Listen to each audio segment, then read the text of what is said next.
Hello everybody.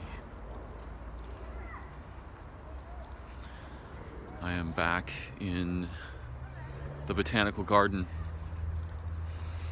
one of the greenest and most living places that's near where I dwell. And this is how it looks in here today.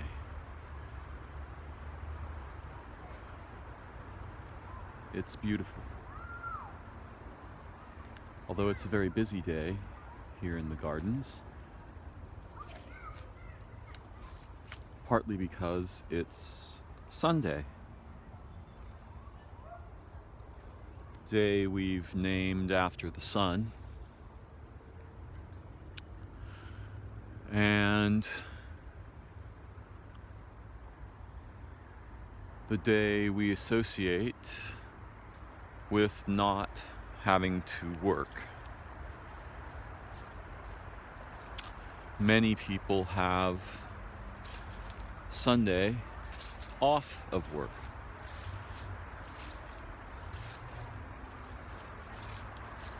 And so today, there are many people and families in the gardens.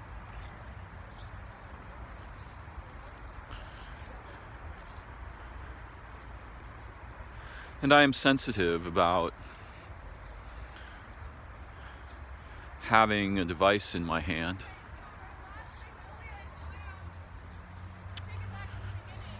I strongly avoided smartphones and even cell phones for many, many years. When I first came to San Francisco, I was a technician. I was an Apple systems integrator, and I built publishing systems for magazines and newspapers and graphic designers. I built systems for lawyers and architects, and I managed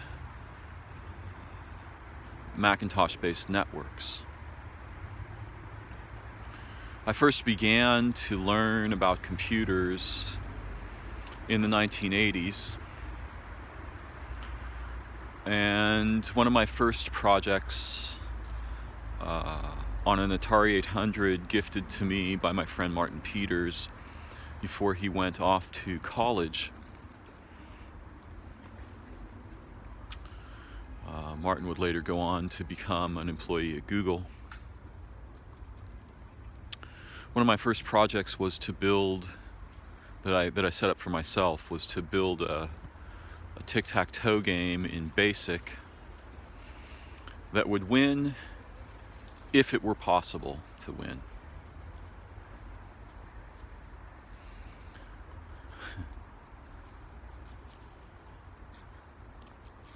And I remember being extremely intrigued and fascinated by computing devices throughout most of my young life.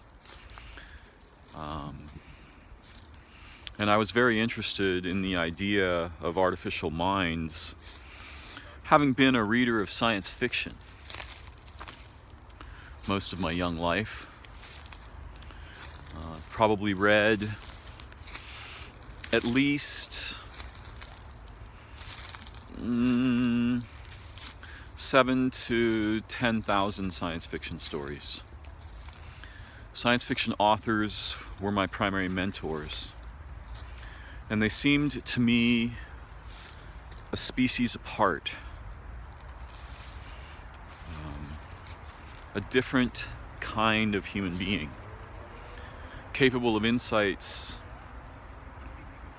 and understandings about culture, technology, possibility, intelligence, and other subjects that ordinary people were very unlikely to have any awareness of or relationship with. And so from my early days in childhood, I was reading science fiction by the time I was 6 or 7.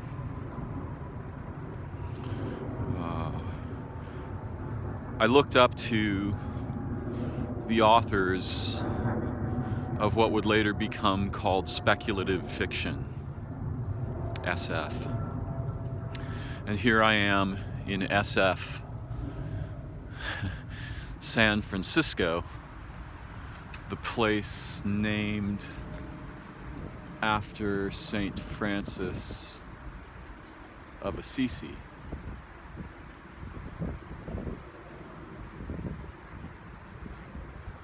A saint famous for having an incredible relationship with animals and the living world.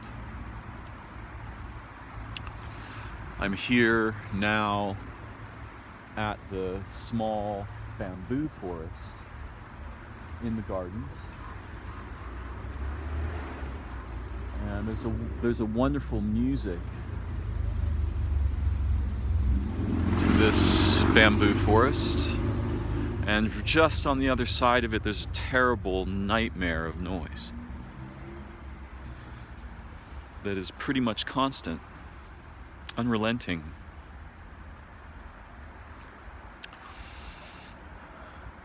As a technician, I watched and was fascinated by the growth of technologies that allowed ordinary people to publish things. And I was fascinated by fonts and graphic design and publishing. And long ago I published an art and literary journal, a relatively radical one called Cyanosis, because back in the 80s it became apparent that the Republicans were going to directly assault the arts and education funding, which they did very successfully, which is part of why we're in the political situation we find ourselves in now.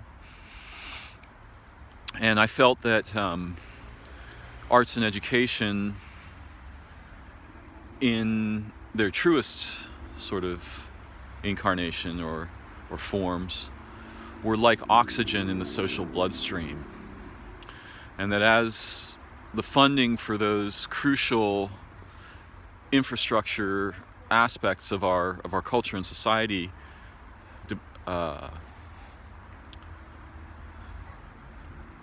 was stolen, essentially,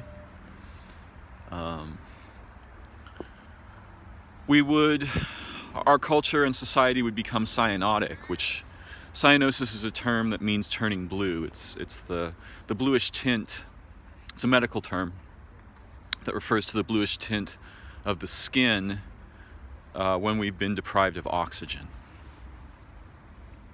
And so, in the beginning of my adulthood in the 80s, I was fascinated with computing technologies, and I became relatively expert with them, and for a long time made my living supporting installations, building and supporting installations of computers. And this was before the internet, back in the days when we had what were called BBSs, or bulletin board systems. You would dial in with a modem that was basically the computer's analog of a telephone, and it would hook up to a telephone line. And the modem would make some chirping noises as it matched speed and error correction protocols with the receiving modem. And that would connect you to a computer somewhere where you might have an account. You would generally need an account. You would log in, and you could then access the resources that were shared on that computer, which generally included things like games and schematics and blueprints for technologies like blue boxes and red boxes, early hacking technologies, games and programs that had had their protections cracked so that they could be shared, so on and so forth. And there were, something like chat rooms. And back then, there was a relatively small segment of the population that was interested in and capable of interacting with these technologies. Over time, that grew. The internet was born. Email began to become accessible, if not common, in the beginning. And email was a technology that was very confusing for a lot of people, and it damaged a lot of relationships because we were not prepared for the dangers of communicating in text. And in fact, very few people even think much about this topic. It's become second nature for human beings, moderns, to communicate in text on their smartphones constantly. However, I still find it to be disoriented and disorienting.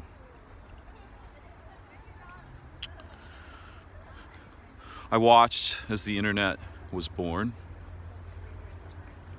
and I began to become very suspicious about our relationships with computing technology, particularly when devices began to invade our private time. And so we no longer had anything like private time. We were essentially always reachable. And once I realized that email had been very dangerous and had caused a lot of trouble for human relationships, I became skeptical. I started to become skeptical about technology in general. And that was the beginning of my understandings that would lead to a variety of reorientation experiences. And during that period, I avoided entirely having a cell phone. And when smartphones were introduced, I avoided those as well. And instead of participating, I observed the effects on people and relationships and environments and minds and consciousness and awareness that these handheld devices imposed on people who were largely unaware of the dangers they were facing and nearly completely unequipped to cope with the threats that these devices impose on our lives and consciousness. And it's not my purpose today to talk at length about this topic. I introduce it merely because I am aware that I am now holding one of these devices in my hand, in a garden, in a sanctuary, and utilizing it in a way that I find very conflicted with my ethos.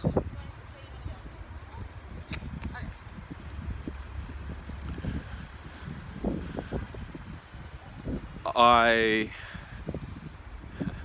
find it astonishing that most of the people who walk around in this garden have one of these devices in their hands, some of them at all times.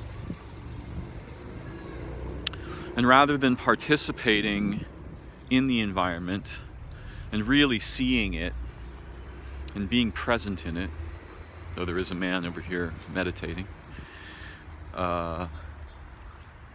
they are experiencing it secondhand through the mediation of an extremely sophisticated piece of technology that has become a satellite for our awareness, or so we think. I suspect that something more like the opposite is true. Our awareness is becoming a satellite of devices, and the specific types of transactions and relationships that emerge from our present technological and sociocultural contexts. And I think these relationships and projections are lethally toxic to our intelligence, to our humanity, to our metabolism, to our sleep, to our dreaming, to our bodies, to our relationships, and even to our cultures. And we're not going to get rid of them. Barring a broad-scale catastrophe that reduces us to a pre-technological state, which is not inconceivable, the false symbiosis, the abiosis of our relationship with objects and machines, computing technologies, what we call smartphones, ironically, will continue and deepen over time. And the most likely outcomes of that are future generations completely deprived of faculties they will never have the slightest experience of, because before those faculties can even develop, they will be replaced by crude representations posed by the structure and functions of the devices that we currently hold in our hands.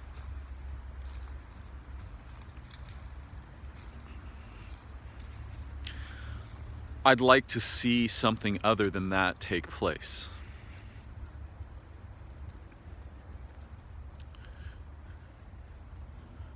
I'd like to see humanity learn to relate intelligently, survivably, creatively, and also cautiously with our potential to invent technologies. This has never been the case.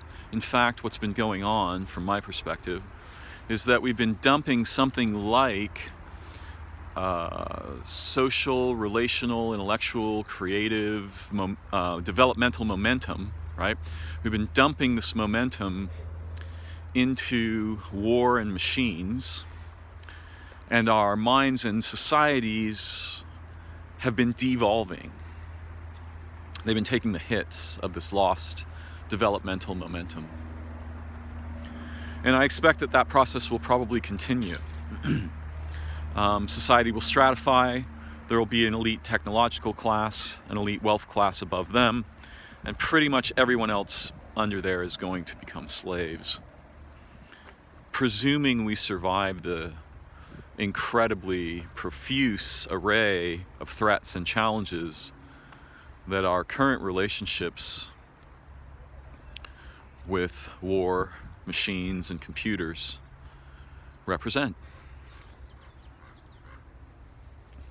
So unless we make a sharp turn, unless somebody gets an idea and is able to implement something so compelling that we simply change course, and that is not inconceivable, the future for us and living things on our world, particularly the anciently conserved ecologies and the complex animals and the oceans and the rivers and the lakes and the waters, looks very grim to me, very grim indeed. And the humans suspect, I think they think that they are separate from those things. One day they will discover that's not possible. It's not possible for that to be true. And as the complexity in the environment is eroded and obliterated, our own minds and bodies will transform in a very immediate way. And once we begin to sense that directly, or notice it, or discover that, it will be too late to reverse it. We won't be able to bring back the complexity of life and relationships, consciousness and souls that were the birthplaces of our minds.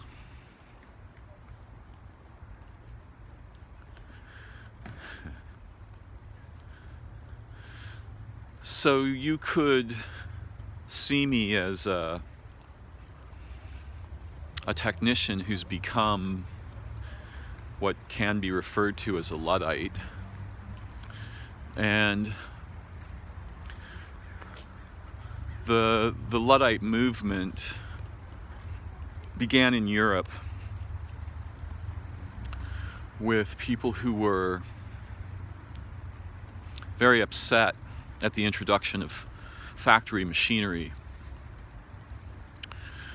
that replaced their already slave-like jobs upon which their lives depended. And those people became saboteurs. Sabot in French, of course I don't speak French, I only know this from reading, so I may be mispronouncing it.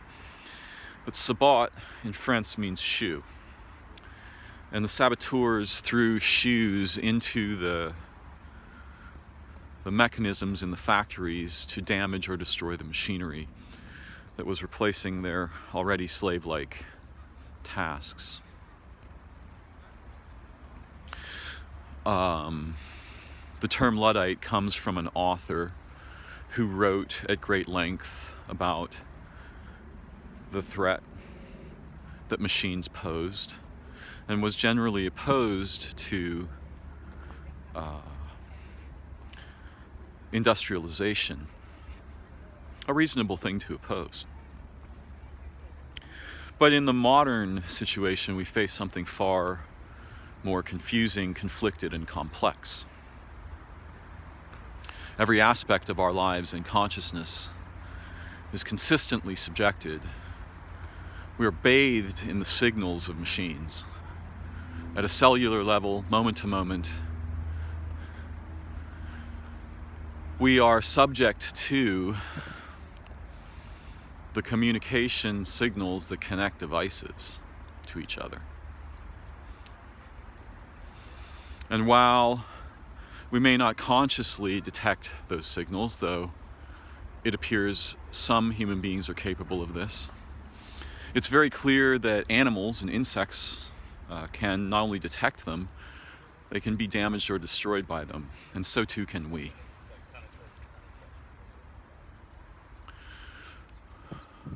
At the level of the cell, we are much more susceptible to our technologies than we've yet imagined.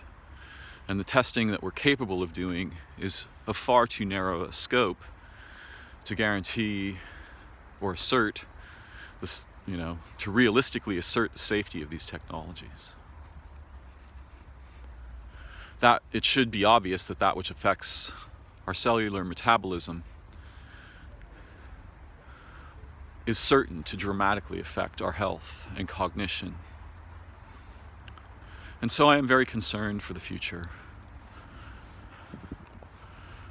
Although I suffer some of the effects of the infusion of signaling and computing technologies that currently exists, I won't be around all that long. Not in this body, anyway.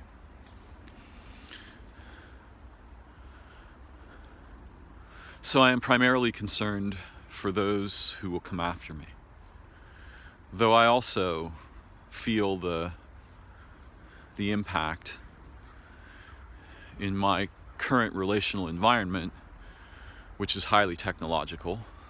I live in a metropolis. I feel that impact every day.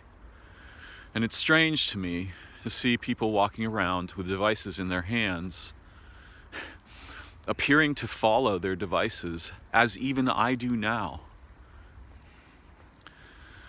That's a very bizarre and dystopian future that I found my way into. And it's disorienting and disoriented.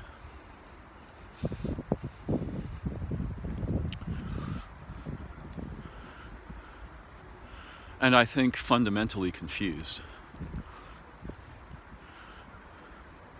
Our relationships with devices have not only transformed our bodies, minds, cultures, relationships, potentials, thought, and dreaming,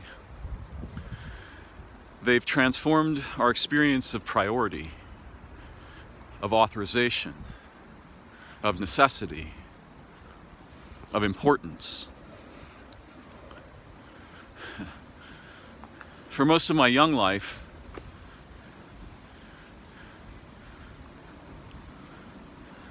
although I spent some time in front of a television, I spent zero time with computers, smartphones, and the technologies that are everywhere around us today. When I got in a car, I navigated with maps in my mind, chose routes, set routes, memorized routes. When I wanted access to information, I went to libraries or bookstores. To discover what was available, I went physically to them.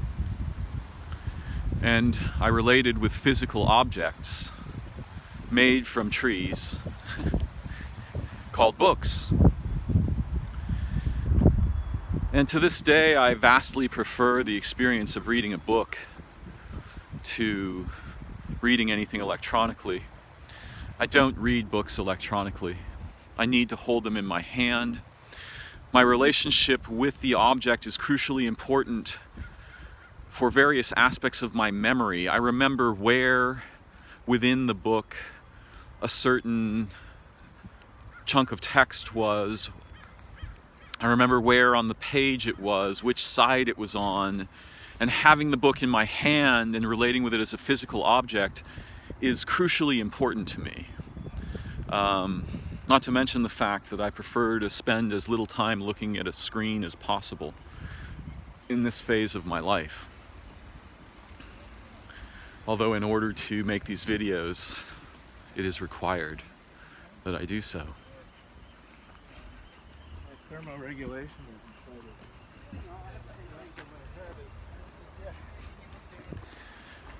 When I was young, I was a futurist. Now that I'm older, I am its opposite. I've become a pastist. I want to return to the before of the machines I dreamed would empower our people. Because of course, when I was young and reading science fiction, along with dystopian models of the future, there were many utopian models. We were taught that we would come to live in a world where machines liberated us from the ancient evils we have so long suffered and sustained: war and poverty, hunger, disease. Not that those things are all actually evils. It's very important that we recognize that the survival of single human beings and of particular kinds of culture and so on and so forth is maybe not the most important priority we can have, even though we were trained to think in this rather bizarre format, template. But yes, when I was young, in the 60s and 70s, companies like Dow Chemical and Monsanto that funded Tomorrowland at Disneyland, companies like Bayer that have become seething monstrosities of omnicidal corporate behavior, painted to us a picture of a future where we were liberated and had anti-gravity devices and could travel freely at will where pollution was gone, disease had been conquered, war was no longer necessary, and everyone would be provided for. Boy, is that not what happened. Instead, we got pretty much the opposite. We got the obliteration of ecologies, the anciently conserved ecologies as predicted by many naturalists. We got nations spending tens of trillions of dollars on wars that were not only unnecessary, but often simply invented for the purpose of building more war machines. Instead of electric vehicles and anti-gravity, we got gigantic combustion engine vehicles, ships and aircraft that obliterate the environment. New diseases arose, cancer rates skyrocketed, cancer types skyrocketed, Alzheimer's and dementia statistics increased dramatically. We detonated enough nuclear warheads, testing them to qualify for a full-scale nuclear war. And we fell prey to many of the predictions of people like Alvin Toffler, who wrote Future Shock in the 70s, an absolutely prescient work about how the increased pace and information overload would dramatically alter what it means to be human.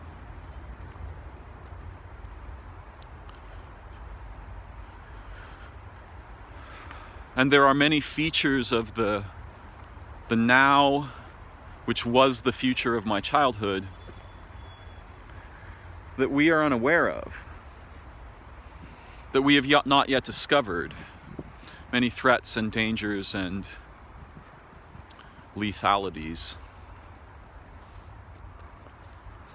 And of course, lethal doesn't merely refer to deadly, it also refers to forgetting, right? The river Lethe is a mythical river that we are dipped in between our incarnations that washes us clean of the memory of our previous lives before we are reincarnated. And many of the technologies and situations that we currently experience are lethal in the sense that they fundamentally damage our relationship with memory. And memory is the basis of our intelligence, the basis of our minds, the basis of our consciousness. Although we might say, underneath memory is a layer on top of ecology, right? So that with which we relate, whether it's living or mechanical, predisposes us to certain species of memorial form, potential, and activity. And in case it isn't obvious, our relationship with machines, primarily these days, is obliterating many aspects of memory that once were common.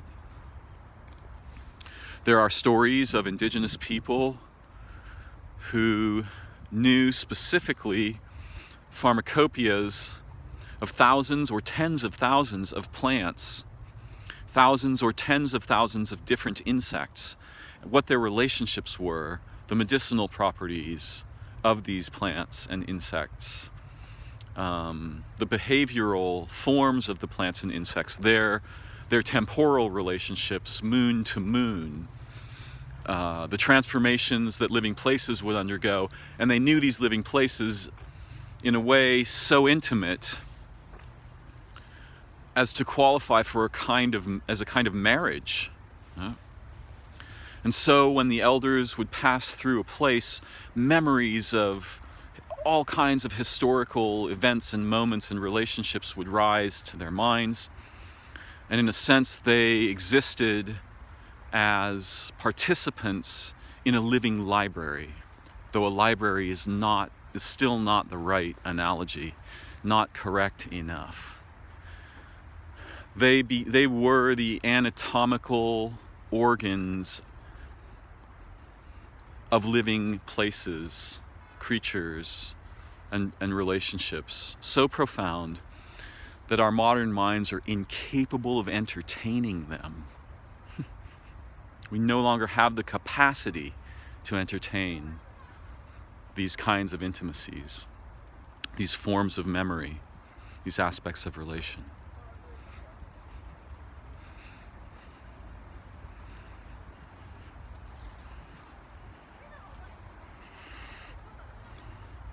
It's funny, it was no part of my intention today to make this particular video.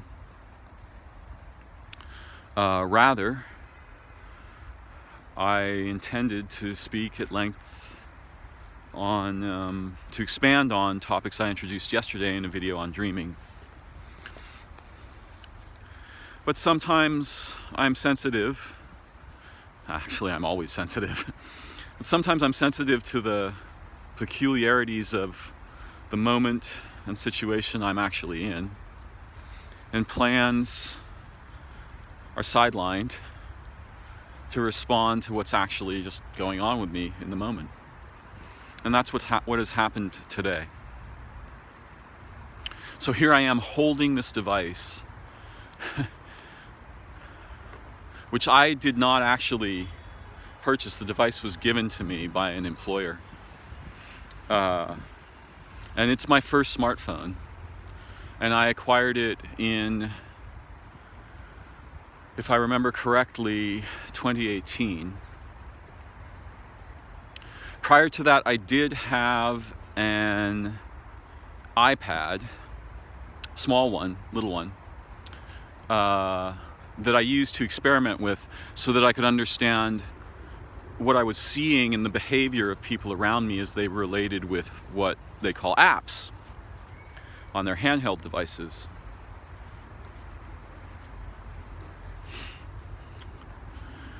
And even that was a profoundly transformative imposition. Within a few weeks of just using Skype on that iPad, I found myself in dreaming having experiences I never had in the actual world. I never took the iPad out of my house, ever. And I used it very infrequently. But it showed up in my dreams. I'd find myself in a dream looking for a Wi-Fi hotspot, or when I was dreaming of a place that was different from my expectations.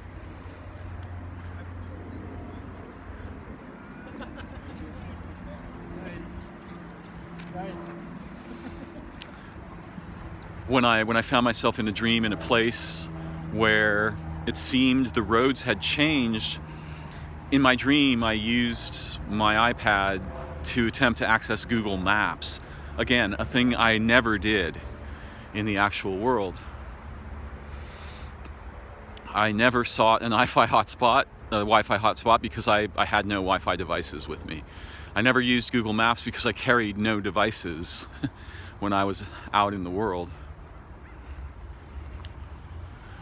And then I got this device.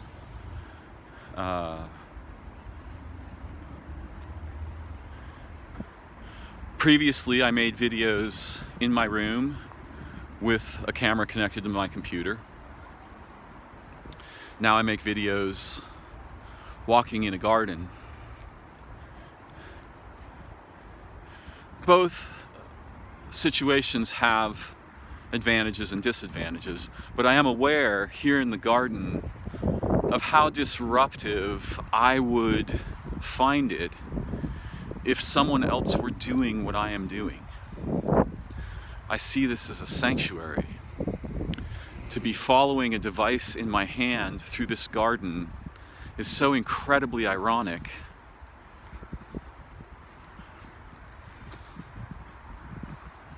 That I know not how to justify.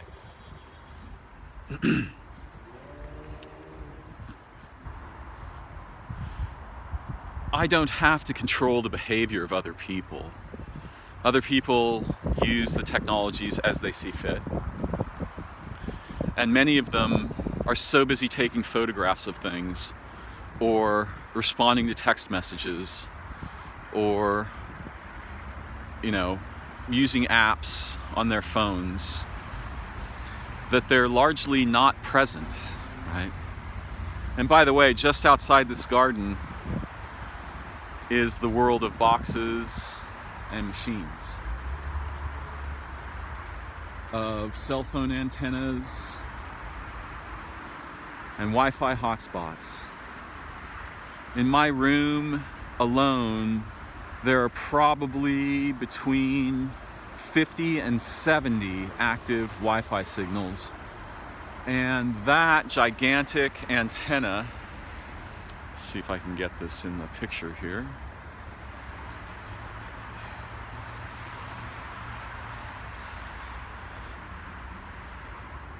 Above where I live, let's see, there is an enormous antenna.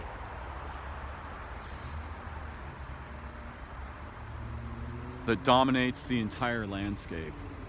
It's called Sutro Tower, and it's been there since I came here. It sits atop a hill above the UCSF hospital and is a landmark for this area. It's bathing everything in electromagnetic radiation, which apparently the moderns think of as primarily harmless.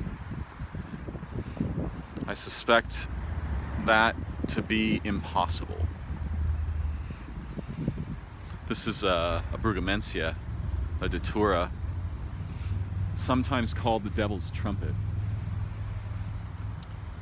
It is rumored that the scent and pollens of this plant induce various kinds of dreaming or even unconsciousness. So yes, I'm carrying this device through a garden, following it around in my hand as I've seen countless others do. I recall a situation where in a mother's right hand, she was staring at her cell phone, holding with her left hand her daughter's hand, her little 4-year-old daughter's hand, and her daughter let go of her mother's hand and was just looking at her own hand, right? As if to wonder, why don't I have a box in my hand like my mother has in her hand? Where is my smartphone, right? The child is trying to understand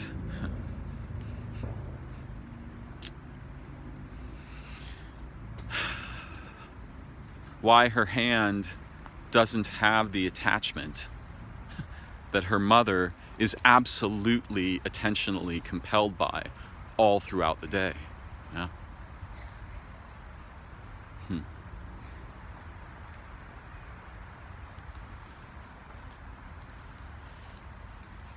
So it's ironic. My desire to make these videos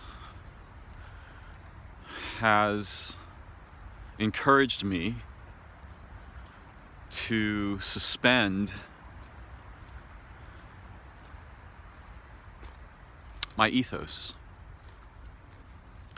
An ethos that is oriented toward deep participation with living places and presence in nature. Presence in my own humanity, in my awareness, in consciousness, in creativity, in imagination, in dreaming, in intelligence.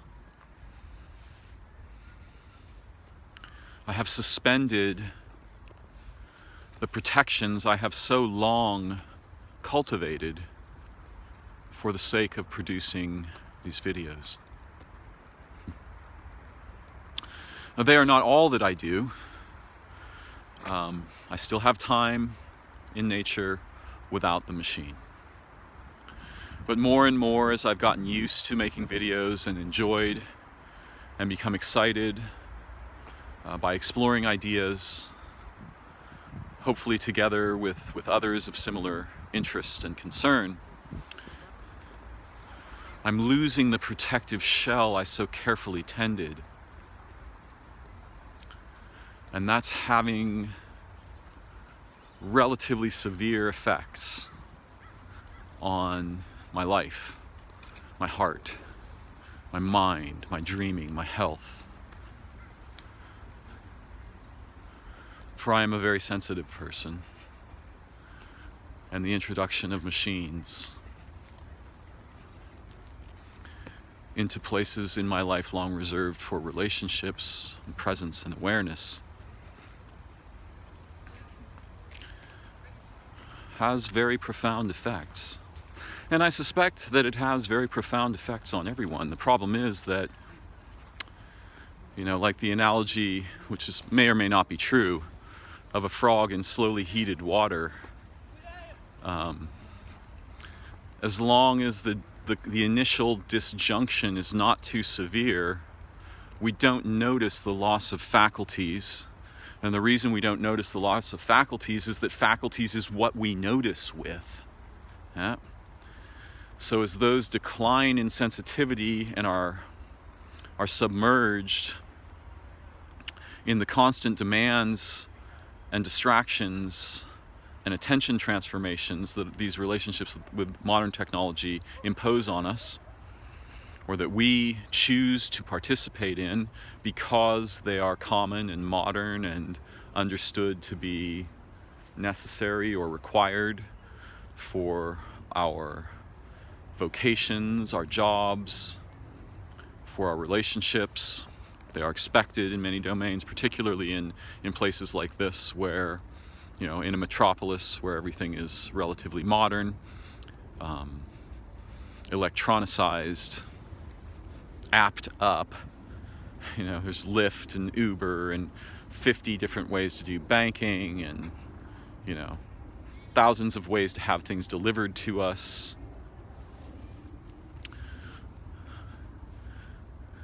Apparently, one of the fundamental enemies of our intelligence, our humanity, our attention, and our complexity is a peculiarly supposed virtue we call convenience.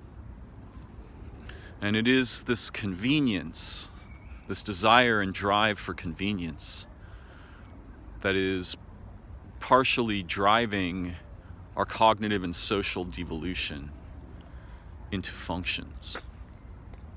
And that is tragic. And it's something that we can individually choose to distinguish ourselves from. We still have, most of us, some degree of the liberty to choose remaining to us, though future generations will find that degree gravely reduced.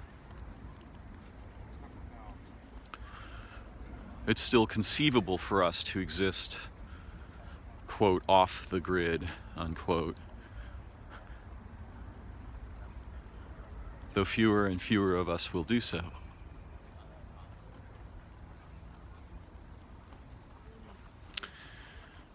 In a way, I am a dinosaur. I am a dying species.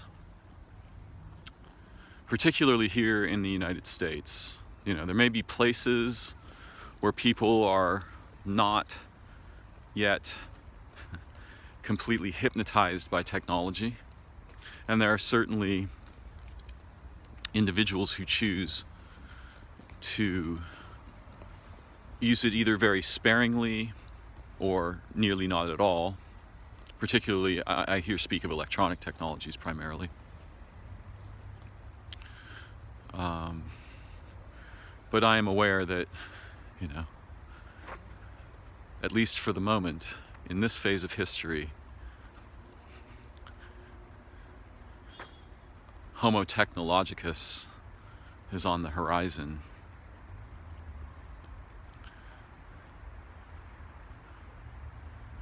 And Homo sapiens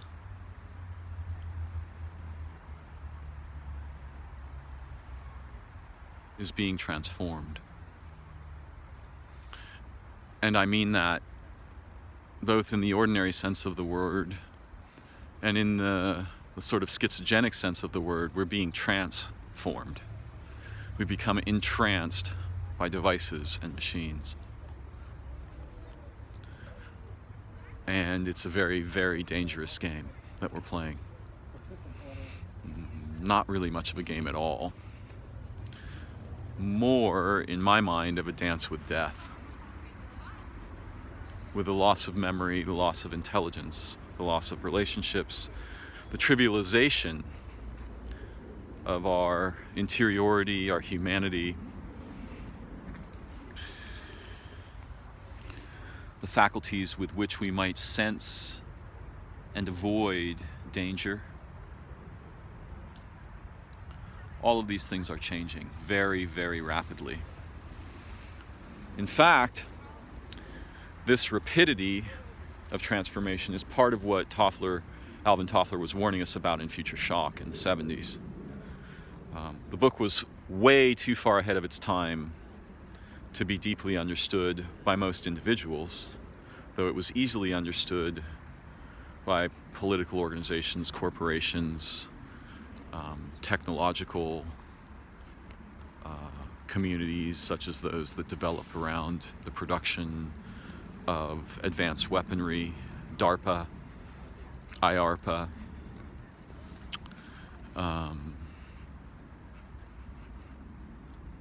So there were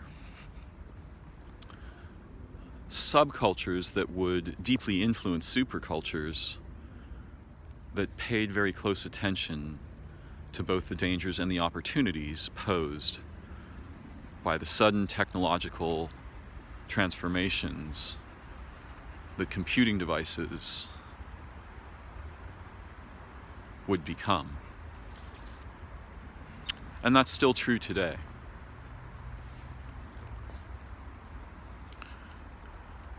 Corporations like Google and Facebook, Twitter and Instagram are not really corporations.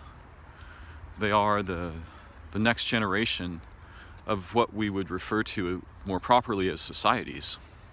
They are supercultures. They stand above and outside our societies, and their activities profoundly instruct, influence, and motivate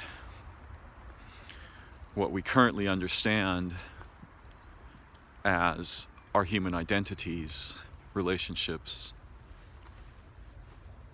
social interactions, priorities, to such a staggering degree that it's very surprising it could remain invisible to most of us, and yet it does. Having studied the onset of these technologies for many years, I have a vision of another path. A path forward where we have the opportunity to utilize the technologies in ways that don't obliterate our memory, that enhance our social and relational opportunities and intelligence, and that protect us from the looming specter of total domination by electronic supercultures. Because we're nearing an epoch where machines will be able to directly sense our heart rates, our pupil dilation, our pulse, our eye movements, our facial expressions, and translate those into analytic data. Once that potential has been firmly established, the capacity to directly manipulate human metabolism, minds, relationships, and intelligence will be upon us. Unless, again, there's some kind of vast catastrophe. This is the future we will face in the very near term. And unless we establish something better, ordinary humans will become function fodder for machines and electronic supercultures. We can establish something better. We're not going to avoid the onset of this technology, so it's very important that we work proactively to establish something where we are the beneficiaries of the analytics that are produced by our electronic relationships and activities. And corporations have to pay us, essentially, for very limited access to anonymized data from those analytics.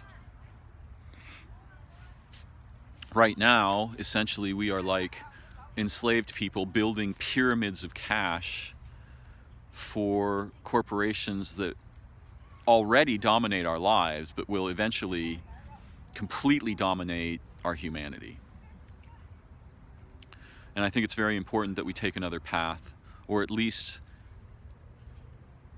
make an inspired effort to establish a range of other paths that could outcompete the very crude and manipulative situation that we currently find ourselves in.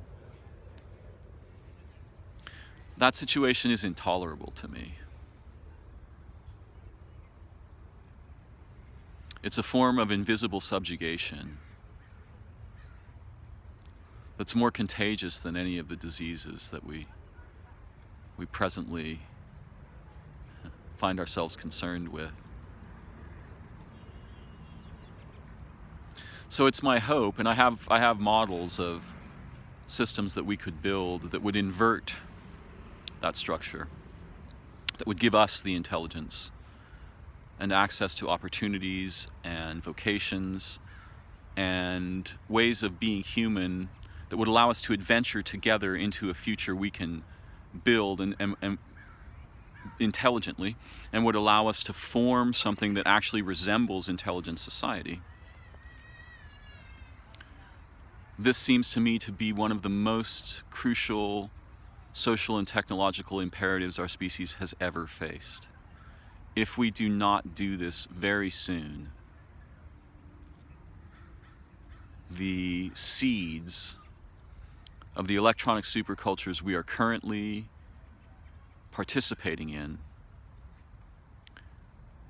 will obliterate and transform vast domains of our human potential, experience, intelligence, social and relational opportunities. And we will not benefit from that. That will be an incredibly dark and fatal transformation. I don't know what's going to happen. I don't know whether we're going to see the onset of an array of contenders that can outcompete the existing electronic supercultures.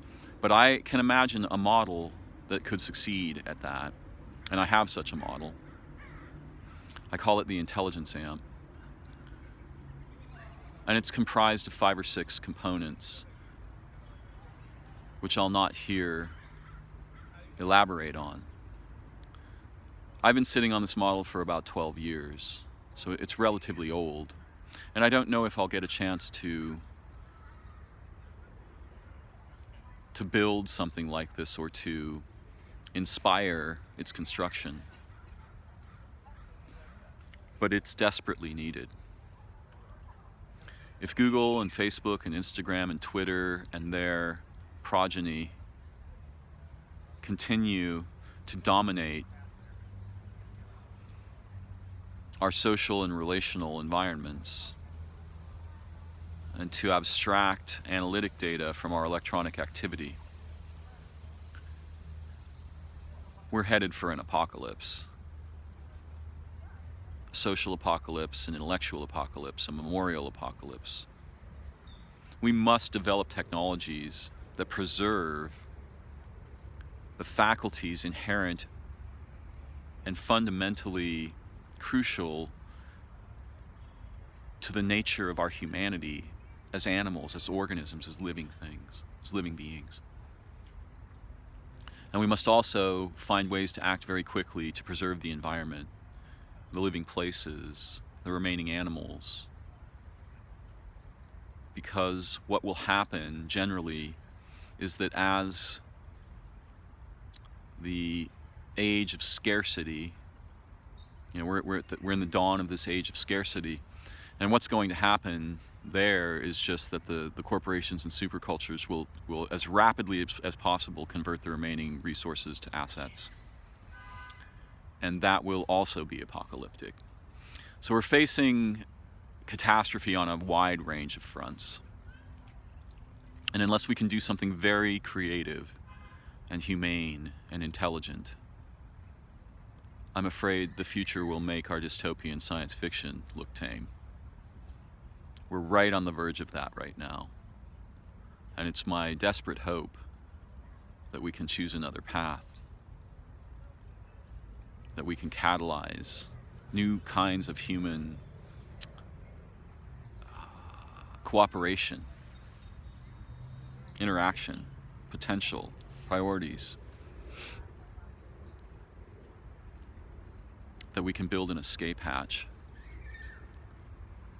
from the nightmare in which we're currently enmeshed.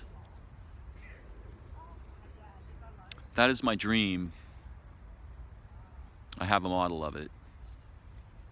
I'm sure there are at least a few others of similar mind.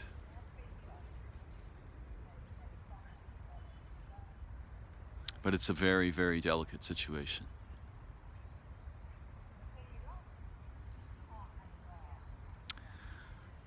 So for the moment, I'll thank you for traveling with me and apologize for the relatively shadowy terrain we've traversed together today. And yet I think it's important terrain to examine. So I'm glad to have taken the opportunity to do so. And I welcome your comments, sharing, questions and thoughts, even your objections.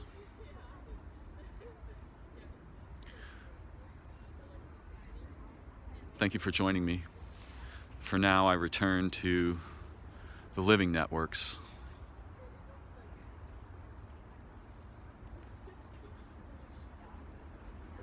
And the joyful awareness